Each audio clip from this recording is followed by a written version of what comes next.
মৃত্যুর আগ পর্যন্ত মনে থাকবে আমার, আমি কেমন অসহায়ের মতো কেঁদেছিলাম তার কাছে। কিন্তু সে আমার চোখের এত জল দেখো নিজের সিদ্ধান্ত পরিবর্তন করেনি। কথা দিয়েও কথা রাখেনি, শতবার ভালোবাসি বলেছি।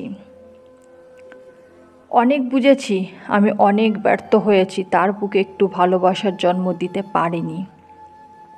শেষের আঘাতটা আমাকে বুঝিয়ে শিখিয়েছে, মানুষকে পৃথিবীতে সমান ভালোবাসলেও মানুষ আপন হয় না। কাউকে এতটা আঘাত দিও না যাতে সে প্রার্থনায় বসে আপনার কথা মনে করে কাঁদে। কারণ বিচারটা মানুষের কাছে নয়, আল্লাহর কাছে চলে যায়। কারোর হাত ধরার আগে একবার নয় 1000 বার ভাবুন, সেই হাত দুটো ধরে রাখার ক্ষমতা সারা জীবন থাকবে কি না। কিছুদিন পর পরিবারের দোহাই দিয়ে বা অন্য কারোর অজুহাত দেখিয়ে প্রতারকের পরিচয় দেবেন না।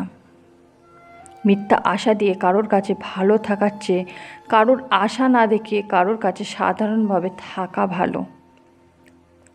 অন্তত গর্ব করে বলতে পারবেন কেউ কখনো আপনাকে বেঈমান বলতে পারেনি।